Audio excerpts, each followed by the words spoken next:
Chapitre 11 de l'adolescence de Gargantua. Gargantua, depuis 3 jusqu'à 5 ans, fut nourri et éduqué d'après les ordres de son père, et il passa ce temps comme les petits enfants du pays, c'est-à-dire à boire, manger et dormir, à manger, dormir et boire, à dormir, boire et manger. Il se vautrait toujours par les fanges, se noircissait le nez, se barbouillait le visage, éculait ses souliers, bâillait aux mouches et courait volontiers après les papillons dont son père tenait l'empire. Il pissait sur ses souliers, il chiait dans sa chemise, il se mouchait à ses manches, il morvait dans sa soupe et patrouillait partout, et buvait sur sa pantoufle, et se frottait ordinairement le ventre avec un panier. Il aiguisait ses dents d'un sabot, lavait ses mains de potage, se peignait d'un gobelet, s'asseyait entre 2 selles le cul à terre, se couvrait d'un sac mouillé, buvait en mangeant sa soupe, mangeait son gâteau sans pain, mordait en riant, riait en mordant, souvent crachait au bassin, pétait de graisse, pissait contre le soleil, se cachait dans l'eau pour la pluie, battait à froid, songeait creux, faisait le sucré, écorchait le renard, disait le patenôtre du singe, retournait à ses moutons, tournait les truies au foin, battait le chien devant le lion, mettait la charrette devant les bœufs, se grattait où il ne lui démangeait point, tirait les vers du nez, trop embrassait et peu étreignait, mangeait son pain blanc le premier, ferrait les cigales, se chatouillait pour se faire rire, se ruait très bien en cuisine, faisait gerbe de paille aux dieux, faisait chanter le Magnificat à matine et le trouvait bien à propos, mangeait des choux et chiait purée, connaissait les mouches dans le lait, faisait perdre pied aux mouches, ratissait le papier, gâtait le parchemin, gagnait au pied, tirait au chevrotin, comptait sans son hôte, battait les buissons sans prendre les oisillons, croyait que les nus sont des pelles d'airain et que les vessies sont des lanternes, tirait d'un sac 2 moutures, faisait l'âne pour avoir du son, de son poing faisait un maillet, prenait les grues du premier seau, voulait qu'on fît maille à maille les côtes de maille, regardait toujours dans la gueule d'un cheval donné, sautait du coq à l'âne, mettait entre 2 vertes une mûre, faisait de la terre le fossé, préservait la lune des loups. Si les nus tombaient, il espérait prendre les alouettes, faisait de nécessité vertu, faisait de tel pain soupe, se souciait aussi peu des rats que des tondus. Tous les matins, il écorchait le renard, les petits chiens de son père mangeaient en son écuelle, lui de même mangeait avec eux. Il leur mordait les oreilles, il lui égratignait le nez, il leur soufflait au cul, après il lui léchait les babines, etc., etc. « Et dites donc, mes fistons, que le mal de boire vous retourne !» Ce petit gaillard tâtonnait toujours ses gouvernantes sans dessus-dessous, sans devant-derrière. Harry bourriquet. Et il commençait déjà à exercer sa braguette, que chaque jour ses gouvernantes ornaient de beaux bouquets, de beaux rubans, de belles fleurs, de beaux flocards. Et elles passaient leur temps à la faire revenir entre leurs mains comme la pâte dans le pétrin, puis elles s'esclaffaient de rire quand elle levait les oreilles, comme si le jeu leur eût plu. L'une la nommait ma petite dille, l'autre ma pine, l'autre ma branche de corail, l'autre mon bondon, mon bouchon, mon vilebrequin, mon poussoir, ma tarière, ma pendeloque, mon rude et bas raide et bas, mon dressoir, ma petite andouille vermeille, ma petite couille bredouille. Elle est à moi, disait l'une. C'est la mienne, disait l'autre. Et moi, disait l'autre, n'en aurais-je rien?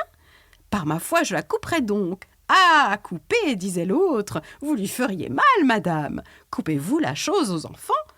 Ça serait monsieur sans queue. Et pour s'ébattre comme les enfants du pays, on lui fit un beau virelet des ailes d'un moulin à vent de mirebalais. Chapitre 12 des chevaux de bois de Gargantua.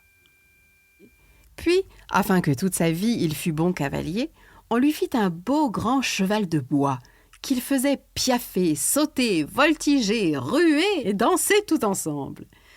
Aller le pas, le trot, l'entrepas, le galop, l'amble, le haubin, le traquenard, le camelin et l'onagrier. Il lui faisait changer de poil comme les prêtres de dalmatique selon les fêtes, de bais brun, d'alezan, de gris pommelé, de poil de rat, de cerf, de rouan, de vache, de zancre, de pessil, de pie, de leuce. Lui-même, d'une grosse poutre, il se fit un cheval pour la chasse. un autre d'un fût de pressoir pour tous les jours, et d'un grand chêne, une mule avec la housse pour la chambre. Encore en eut-il 10 ou 12 pour relais, et 7 pour la poste, et il les mettait tous couchés auprès de lui. Un jour, le seigneur de Pénensac visita son père en grand équipage et apparat, et ce jour-là était venu aussi le duc de Franquerepas et le comte de Mouillevent.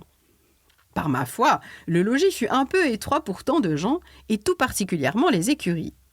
C'est pourquoi le maître d'hôtel et le fourrier dudit seigneur de Pénensac, afin de savoir s'il y avait ailleurs des écuries vides dans la maison, s'adressèrent à Gargantua, jeune garçonnet, et lui demandèrent secrètement où étaient les écuries des grands chevaux, pensant que les enfants décèlent tout volontiers. Alors il les mena par les grands escaliers du château, passant par la seconde salle en une grande galerie, par laquelle ils entrèrent dans une grosse tour, et comme ils prenaient un autre escalier, le fourrier dit au maître d'hôtel « Cet enfant nous abuse, car jamais les écuries ne sont en haut de la maison. »« C'est, dit le maître d'hôtel, une erreur de votre part, car je sais des lieux, à Lyon, à la Basse-Mette, à Chinon et ailleurs, où les écuries sont au plus haut du logis. Peut-être que de même, il y a ici, par derrière, une issue au montoir. Mais pour plus de sûreté, je le demanderai. » Alors, s'adressant à Gargantua, « Mon petit mignon, où nous menez-vous ?»« À l'écurie de mes grands chevaux, dit-il. Nous y sommes bientôt. Nous n'avons plus que ces escaliers à monter. » Puis, les faisant passer par une autre grande salle, il les mena à sa chambre et, poussant la porte, « Voici, dit-il, les écuries que vous me demandez. Voilà mon genet, voilà mon guildin, mon lave-dents, mon traquenard et, les chargeant d'un gros levier, je vous donne, dit-il, ce frison. Je l'ai eu de Francfort, mais il sera à vous. C'est un bon petit chevalet qui ne craint pas la peine. Avec un bon faucon, que demi-douzaine d'épagnols et 2 bons levriers. Vous voilà roi des perdrix et des lièvres pour tout cet hiver. Par Saint-Jean, dirent-ils, nous voilà bien. Cherchez ce qu'ils avaient de mieux à faire, ou de se cacher de honte, ou de prendre la chose en plaisanterie. Faisant le confus, il leur dit en descendant, « Voulez-vous une aubelière ?»« Qu'est-ce » dirent-ils. « C'est, répondit-il, 5 étrons pour vous faire une muselière. » « Pour aujourd'hui, dit le maître d'hôtel, si nous sommes rôtis, nous ne brûlerons pas au feu, car à mon avis, nous sommes lardés à point. Oh, petit mignon, tu nous as baillé foi en corne. Je te verrai quelques jours pape. Je l'entends, ainsi dit-il.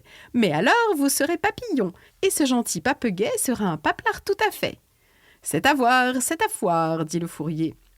Mais, dit Gargantua, devinez combien il y a de points d'aiguille en la chemise de ma mère ? 16, dit le fourrier. Vous ne dites pas l'Évangile, dit Gargantua, car il y en a 100 devant et 100 derrière, et vous avez mal compté. Quand, dit le fourrier, alors qu'on fit de votre nez une dille pour tirer un muid de merde, et de votre gorge un entonnoir pour la mettre en un autre vaisseau, car les fonds étaient éventés, dit Gargantua. Corps Dieu, dit le maître d'hôtel, nous avons trouvé un causeur. Monsieur le jaseur, Dieu vous garde de mal, tellement vous avez la bouche fraîche. Descendant ainsi en grand hâte, arrivés sous l'arceau des degrés, ils laissèrent tomber le levier dont ils les avaient chargés. « Que diantre !» dit Gargantua. « Vous êtes mauvais chevaucheur. Votre courteau vous est nécessaire au besoin. S'il vous fallait aller d'ici à Cahuzac, qu'aimeriez-vous mieux ? Chevaucher sur un oison ou mener une truie en laisse ?»« J'aimerais mieux boire, » dit le fourrier. Ce disant, ils entrèrent dans la salle basse où était toute la brigade et en racontant cette nouvelle histoire, ils les firent rire comme un tas de mouches.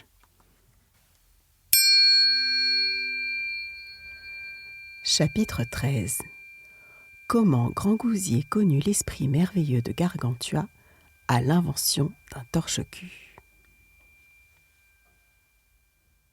Sur la fin de la 5e année, Grangousier, revenant de la défaite des Canariens, visita son fils Gargantua. Là, il fut réjoui, comme un tel père pouvait l'être en se voyant un tel enfant. Et en le baisant et l'accolant, il l'interrogeait en petits propos puérils de diverses sortes, et il but de même avec lui et ses gouvernantes, auxquelles il eut grand soin de demander si elles l'avaient toujours tenu blanc et propre. Gargantua se hâta de répondre qu'il y avait mis tel ordre que dans tout le pays il n'y avait pas de garçon plus propre que lui. « Comment cela ?» dit Grangousier. « J'ai, répondit Gargantua, après une longue et curieuse expérience, inventé un moyen de me torcher le cul, qui est bien le plus royal, le plus seigneurial, le plus excellent, le plus agréable que l'on ait jamais vu. » Quel est-il ? Dit Grand-Gousier. C'est ce que je vais vous conter, dit Gargantua. Je me torchais une fois avec un cachelet de velours de nos demoiselles, et je le trouvais bon, car la mollesse de la soie me causait au fondement une volupté bien grande. Une autre fois, avec un chaperon de celle-ci, et ce fut de même. Une autre fois, d'un cache-cou, une autre fois, d'oreillettes de satin cramoisi. Mais la dorure d'un tas de pendeloques du diable qui y était m'écorcha tout le derrière. Que le feu de Saint-Antoine brûle le boyau de cul de l'orfèvre qui les fit et de la demoiselle qui les portait. Je fis passer ce mal en me torchant avec un bonnet de page, bien emplumé à la Suissesse. Puis, fiantant derrière un buisson, je me trouvais une martre, dont je me torchais, mais ses griffes m'exculcérèrent tout le périnée. Je m'en guéris le lendemain en me torchant des gants de ma mère, bien parfumés de benjoin. Puis je me torchais de sauge, de fenouil, d'anis, de marjolaine, de rose, de feuilles de courge, de choux, de bête, de pampre, de guimauve, de bouillon blanc qui est écarlate de cul, de laitue et de feuilles d'épinard. Le tout me fit grand bien. À ma jambe, du mercurial, de persiguière, d'ortie et de consolde. Mais j'en eus la caque-sangue de lombard, dont je me guéris en me torchant de ma braguette. Puis je me torchais au drap du lit, à la couverture, au rideau, d'un coussin, d'un tapis de lit, d'un tapis de table, d'une nappe, d'une serviette, d'un mouchoir, d'un peignoir, et à tout cela je trouvais plus de plaisir que n'en ont les rogneux quand on les étrille. « Voyons, mais, dit Grand-Gousier, quel torche-cul trouvas-tu le meilleur ?»« J'y étais, dit Gargantua, et bientôt vous en saurez le fin mot. » Je me torchais avec du foin, de la paille, de l'étoupe, de la bourre, de la laine, du papier, mais toujours laisse aux couillons émorches qui sont borculs de papier torche. « Quoi ?» dit Grand-Gousier. « Mon petit couillon, as-tu bu au pot que tu rimes déjà ?»« Oui, da !» répondit Gargantua. « Mon roi, je rime tant et plus, et en rimant, souvent, je m'en rime. » Écoutez ce que dit notre cabinet au fianteur. « Chiard, foirard, pétard, brenou, ton lard, chapard, sépare sur nous. Ordou, merdou, esgou, le feu de Saint-Antoine tard, si tous les trous esclous, tu ne torches avant ton départ. » En voulez-vous davantage ? Oui, da, dit Grand-Gousier. Allons, dit Gargantua. En chiant, l'autrière sentit, la gabelle qu'à mon cul doigt, l'odeur fut autre que suidois, j'en fus du tout empuanti. Oh, si quelqu'un eût consenti m'amener une catte en doigt en chiant, je lui aurais assimenti son trou d'urine à mon lourd doigt, pendant qu'elle eut avec ses doigts mon trou de mer de garantie en chiant. Or, dites maintenant que je ne suis rien. Par la merde, je ne les ai point faits, mais les entendant réciter à la grande dame que vous voyez ici, je les ai retenus dans la gibecière de ma mémoire. Retournons à notre propos, dit Grand-Gousier. Lequel, dit Gargantua. Chier ? Non, dit Grand-Gousier. Torcher le cul. Mais, dit Gargantua, voulez-vous payer un bussard de vin breton si je vous fais quinant ce propos ? Oui, vraiment, dit Grand-Gousier. Il n'est point besoin, dit Gargantua, de torcher le cul à moins qu'il n'y ait de l'ordure. Il ne peut y avoir d'ordure si l'on a chié. Il nous faut donc chier avant de nous torcher le cul. Oh, dit Grand-Gousier, que tu as du bon sens, petit garçonnet. Un de ces jours, je te ferai passer docteur en Sorbonne, pardieu, car tu as plus de raison que d'âge. Or, continue ce propos torcheculatif, je te prie. Et par ma barbe, pour un hussard, tu auras 60 pipes. J'entends de ce bon vin breton, lequel ne croit point en Bretagne toutefois, mais en ce bon pays de Véron. Je me torchais ensuite, dit Gargantua, d'un couvre-chef, d'un oreiller, d'une pantoufle, d'une gibecière, d'un panier, oh le malplaisant torche-cul, puis d'un chapeau. Et notez que, des chapeaux, les uns sont ras, les autres à poil, les autres veloutés, les autres taffetassés, les autres satinés. Le meilleur de tous est celui de poil, car il fait une très bonne absorption de la matière fécale.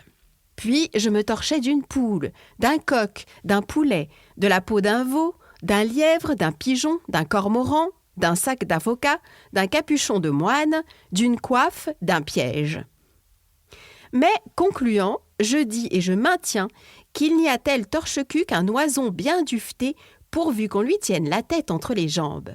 Et croyez-m'en sur mon honneur, car vous sentez au trou du cul une volupté mirifique, tant par la douceur de ce duvet que par la chaleur tempérée de l'oison, qui se communique facilement aux boyaux culiers et autres intestins jusqu'à ce qu'elle parvienne à la région du cœur et du cerveau. Et ne pensez pas que la béatitude des héros et demi-dieux qui sont aux Champs-Élysées consiste en leur asphodèle ou ambroisie ou nectar, comme disent ces vieilles ici. Elle est, selon mon opinion, en ce qu'ils se torchent le cul d'un oison. Et telle est l'opinion de maître Jean d'Écosse. Chapitre 14. Comment Gargantua fut institué par un théologien en lettres latines. Ces propos entendus, le bonhomme Grangousier fut ravi d'admiration en considérant le grand bon sens et le merveilleux jugement de son fils Gargantua. Et il dit à ses gouvernantes « Philippe, roi de Macédoine, connut le bon sens de son fils Alexandre à le voir manier adroitement un cheval. Ce cheval était si terrible et emporté que nul n'osait monter dessus parce qu'il renversait tous ses cavaliers. À l'un, il rompait le cou, à l'autre les jambes, à l'autre la tête, à l'autre les mâchoires. Ce que remarquant dans l'hippodrome, qui était le lieu où l'on promenait et faisait voltiger les chevaux, Alexandre avisa que la fureur du cheval ne venait que de la frayeur que lui causait son ombre. C'est pourquoi, montant dessus, il le fit courir contre le soleil, de sorte que l'ombre tombait par derrière, et par ce moyen, il rendit le cheval doux et le soumit à sa volonté. De la sorte, son père reconnut le divin entendement dont il était doué, et il le fit très bien endoctriner par Aristote qui, pour lors, était plus estimé que tous les autres philosophes de la Grèce. Mais je vous dis qu'en cette seule conversation que je viens d'avoir devant vous avec mon fils Gargantua, je connais que son entendement participe de quelque chose de divin, tant je le vois aigu, subtil, profond et serein. Et je ne fais aucun doute qu'il ne parvienne quelque jour à un degré souverain de sagesse, s'il est bien dirigé. C'est pourquoi je veux le confier à quelque homme savant pour l'endoctriner selon sa capacité, et je n'y veux rien épargner.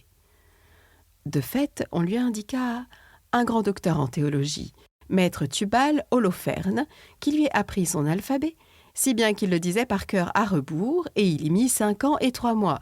Puis on lui lut le Donate, le Facette, Théodélette et Alanus in Parabolis, et il y fut 13 ans, 6 mois et 2 semaines. Mais notez que, cependant, il lui apprenait à écrire gothiquement, et il écrivait tous ses livres, car l'art de l'impression n'était pas encore en usage. Et il portait ordinairement un gros écritoire, pesant plus de 7000 quintaux, duquel le gallimard était aussi gros et grand que les piliers de l'abbaye d'Ainay, et le cornet y pendait à de grosses chaînes de fer. Il était de la capacité d'un tonneau de marchandises. Puis on lui fit lire de Modis Significandi, avec les commentaires de Hurtebise, de Faquin, de Trauditeux, de Galéan, de Jean de Vaux, de Brelingandus et un tas d'autres, et il y fut plus de 18 ans et 11 mois, et il le sut si bien qu'à l'examen, il le rendait par cœur à l'envers. Et il prouvait sur ses doigts à sa mère que de Modis Significandi non erat scientia. Puis on lui fit lire le Compost, où il fut bien 16 ans et 2 mois, lorsque son dit précepteur mourut. Ce fut l'an 1420 de la vérole qui lui vint. Après cela, il en eut un autre vieux tousseux, nommé maître Jobelin Bridé, qui lui lut Hugotin, Erard Grécisme, le Doctrinal, l'Éparse, le Quideste, le Suppilonantum, Mamotret de Morebus in mensa servandis, Seneca d'Equator virtutibus cardinalibus, Passavantreus commento et Dormis secure pour les fêtes, et quelques autres de semblables farines, à la lecture desquelles il devint aussi sage que n'importe lequel de nous, depuis que nous ne nous enfournons plus.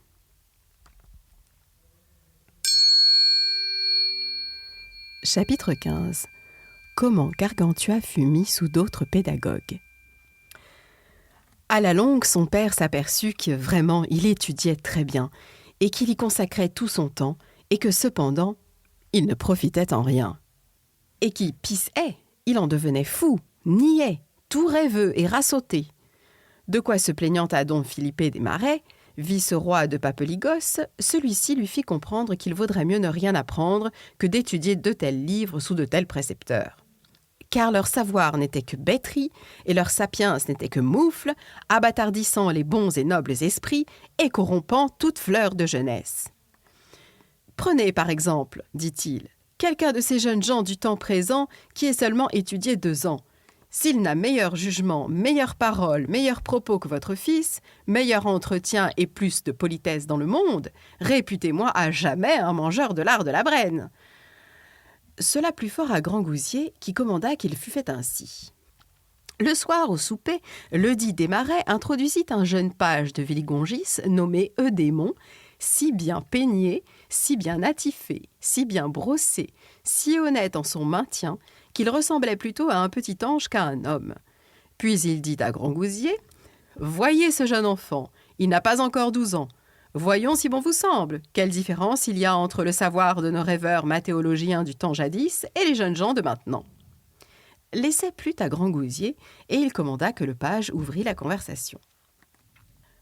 Alors Eudémon, priant le vice-roi, son maître, de le lui permettre, s'avança, le bonnet à la main, le visage ouvert, la bouche vermeille, les yeux assurés, et, le regard posé sur Gargantua, avec une modestie juvénile, il se mit à le louer premièrement de sa vertu et de ses bonnes mœurs, secondement de son savoir, troisièmement de sa noblesse, quatrièmement de sa beauté corporelle, et pour le cinquièmement, il l'exhortait gentiment à révérer son père en toutes circonstances, lequel s'étudiait tant à bien le faire instruire. Enfin, il le priait qu'il voulût bien le retenir pour le moindre de ses serviteurs, car il ne requérait des cieux d'autres faveurs pour le moment, sinon d'avoir la grâce de lui complaire en quelque service agréable. Le tout fut proféré avec gestes si appropriés, prononciation si distincte, voix si éloquente et langage si orné, et en si bon latin, qu'il ressemblait plutôt à un Gracchus, un Cicéron ou un Émilius du temps passé qu'à un Jouvenceau de ce siècle. Mais tout l'effet de cette éloquence sur Gargantua fut qu'il se mit à pleurer comme une vache et qu'il ne fut plus possible de tirer de lui une parole, non plus qu'un paix d'un âne mort. Ce dont son père fut si fort courroucé qu'il voulut auxire maître Jobelin. Mais Desmarets l'en garda par la belle remontrance qu'il lui fit, de sorte que sa colère fut modérée. Alors il commanda que Jobelin fût payé de ses gages et qu'on le fît bien chopiner théologalement. Cela fait qu'il alla à tous les diables. Au moins, dit-il, pour aujourd'hui ne coûtera-t-il guère à son hôte si d'aventure il mourait aussi soûl comme un Anglais. Maître Jobelin partit, Grangousier consulta le vice-roi pour savoir quel précepteur on pourrait donner à Gargantua, et il fut convenu entre eux que, pour cet office, on choisirait Ponocrates, pédagogue d'Eudémon, et que tous ensemble ils iraient à Paris pour savoir quelles étaient les études des Jouvenceaux de France à cette époque. Chapitre 16. Comment Gargantua fut envoyé à Paris, et de l'énorme jument qui le porta, et comment elle défie les mouches bovines de la Beauce. En cette même saison, Fayolle, 4e roi de Numidie, envoya d'Afrique à Grangousier une jument, la plus énorme, la plus grande, la plus monstrueuse que l'on eût jamais vue. Vous savez que l'Afrique produit toujours quelque chose de nouveau, car elle était grande comme un éléphant et avait les pieds fendus en doigts, comme le cheval de Jules César, les oreilles pendantes comme celles des chèvres du Languedoc, et une petite corne au cul. Au reste, elle avait le poil alezan brûlé, entrelisé de grises pommelettes. Mais par-dessus tout, elle avait la queue horrible.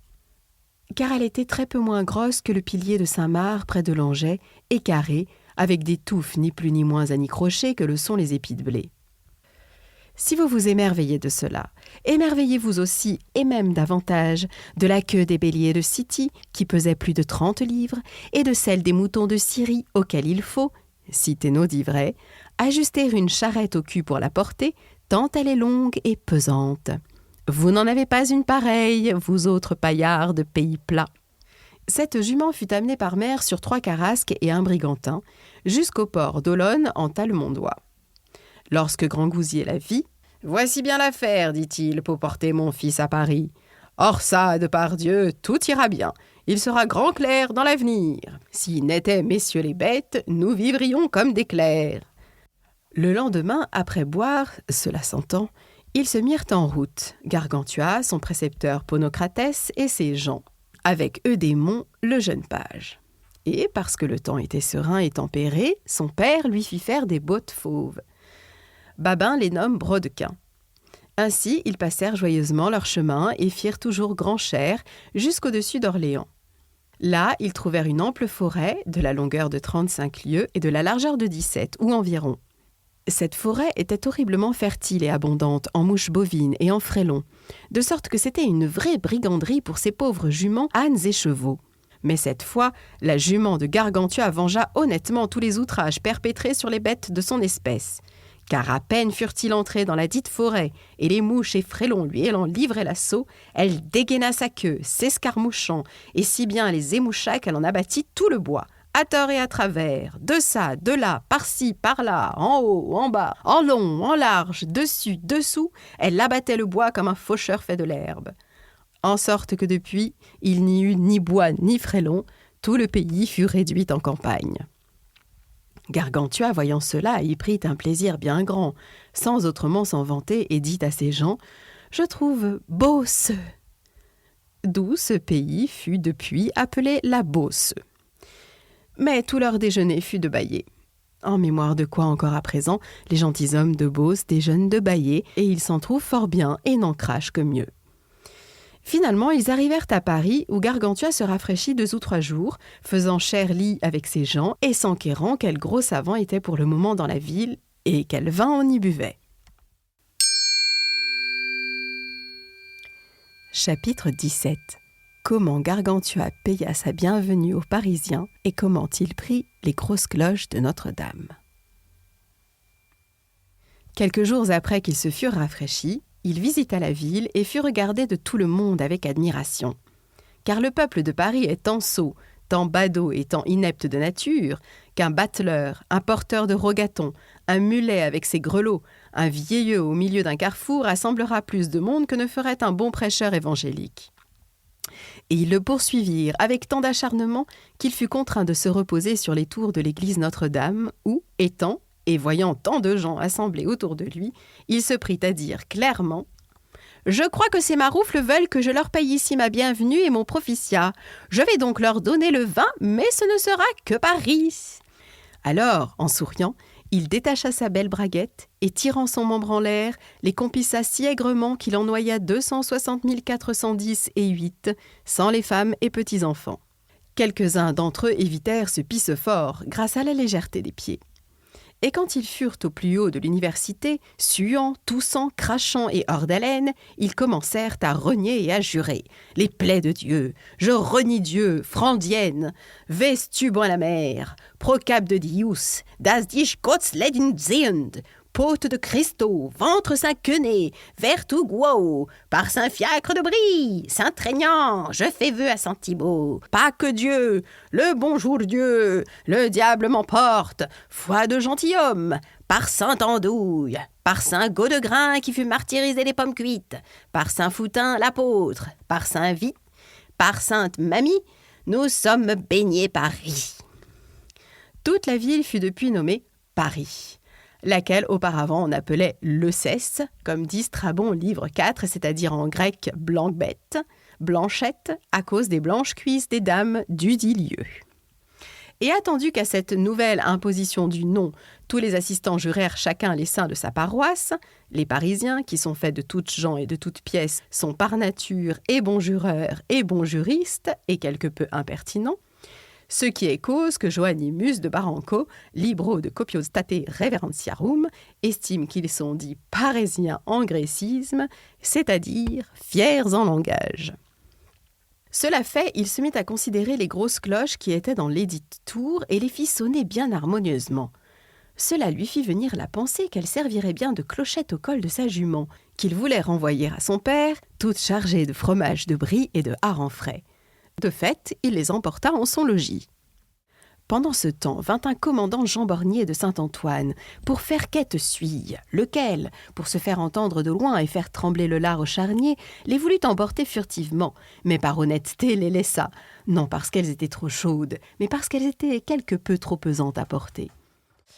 Toute la ville fut émue en sédition. Comme vous savez qu'à cela ils sont si faciles que les nations étrangères s'ébahissent de la patience ou, pour mieux dire de la stupidité des rois de France, lesquels ne les réfrènent point autrement par bonne justice, vu les inconvénients qui en résultent de jour en jour. Plût à Dieu que je suce l'officine dans laquelle sont forgés ces schismes et monopoles pour en faire ressortir l'évidence aux yeux des confréries de ma paroisse. Croyez que le lieu où se réunit le peuple tout affolé et impatienté fut Nesle, ou alors était, mais maintenant n'est plus, l'oracle de Lutèce. Là fut proposé le cas et remontré l'inconvénient de l'enlèvement des cloches. Après avoir bien ergoté pour et contre, il fut conclu un baraliptoa que l'on enverrait le plus vieux et le plus suffisant de la faculté de théologie vers Gargantua pour lui remontrer l'horrible inconvénient de la perte de ses cloches. Et malgré la remontrance de certains de l'université, qui alléguaient que cette charge convenait mieux à un orateur qu'à un théologien, on choisit pour cette affaire notre maître Janotus de Bragmardo. Chapitre 18. Comment Janotus de Bragmardo fut envoyé pour recouvrer de Gargantua les grosses cloches. Maître Janotus, tondu à la Césarine, vêtu de son liripipion théologal et l'estomac bien antidoté de coudignac de four et d'eau bénite de cave, se transporta au logis de Gargantua, poussant devant lui 3 vets d'eau à rouge museau et traînant après 5 ou 6 maîtres inertes, bien crottés pour que rien ne s'en perdît.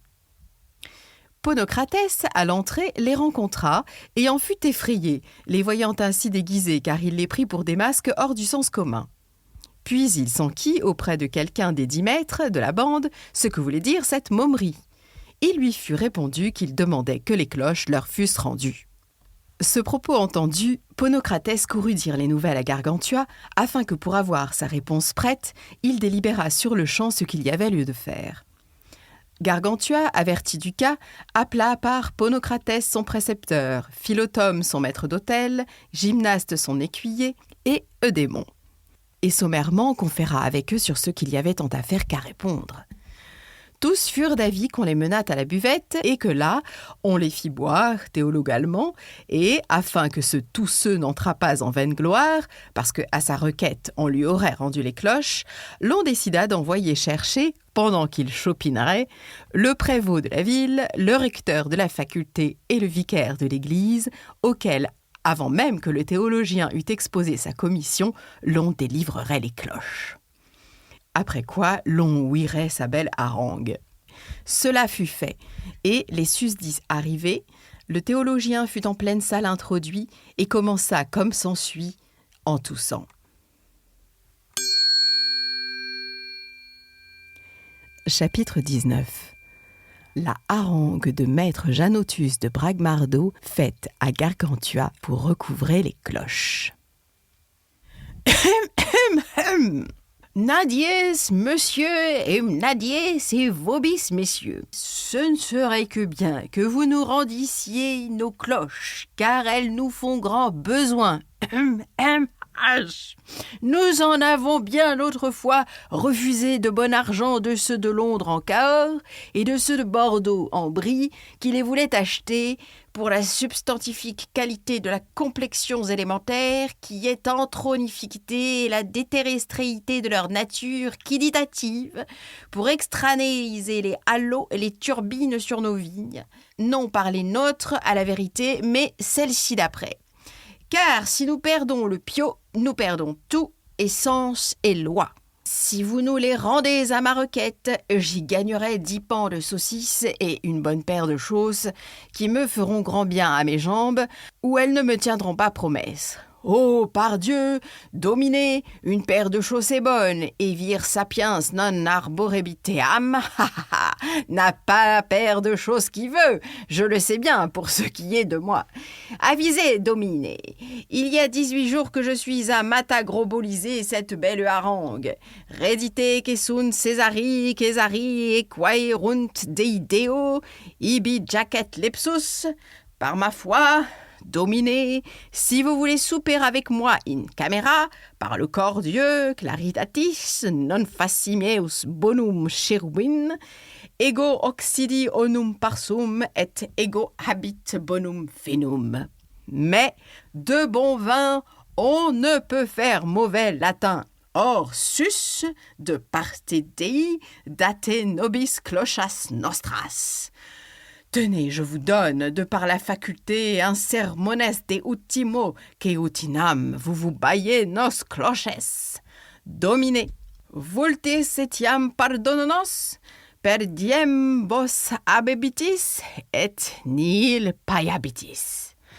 Oh, monsieur Domine, clochi, dona minor nobis, dea est bonum urbis. Tout le monde s'en sert. Si votre jument s'en trouve bien, aussi fait notre faculté, que comparata est jumentis incipientibus, et similis factas est eis, psalmo nesciocode. Si l'avais-je bien coté en mon papérate, et est venum modum Achilles. Ça, je vous prouve que vous me les devez bailler. Ergo sit argumentor omnis clocha clochabilis in clocherio clochando clochans clochativo clochare facit clochabiliter clochantes. Parisius habet clochas, ergo cruc, c'est parlé cela. Ire intertio prime endariu, ou ailleurs, par mon âme, j'ai vu le temps que je faisais diable darguer. Mais à présent, je ne fais plus que rêver, et il me faut plus dorénavant que bon vin, bon lit, le dos au feu, le ventre à table, et écuelle bien profonde. Aïe, Domine, je vous prie, in nomine Patris et Filii et Spiritus Sancti, Amen, que vous rendiez nos cloches, et Dieu vous garde de mal ainsi que Notre-Dame de Santé, qui vivait et regnat per omnia secula securorum. Amen. Verum enim vero quando quidem dubio procul edequol quoniam ita certe meus deus filius. Une ville sans cloche est comme un aveugle sans bâton, un âne sans croupière et une vache sans grelot. Jusqu'à ce que vous nous les ayez rendus, nous ne cesserons de crier après vous comme un aveugle qui a perdu son bâton, de braire comme un âne sans croupière, et de bramer comme une vache sans grelot. Un quidam latinisateur, demeurant près de l'Hôtel-Dieu, dit une fois alléguant l'autorité d'un taponus, je me trompe, c'est Pontanus, poète séculier, qu'il désirait qu'elle fût de plume et que le battant fût d'une queue de renard, parce qu'elle lui engendrait la fièvre chronique aux tripes de cerveau quand il composait ses vers carminiformes. Mais nac pélétin, pététac, tic, torche, lorgne, il fut déclaré hérétique. Nous les faisons comme de cire, et plus n'en dit le déposant, valete et plaudite, Calvenius recensui.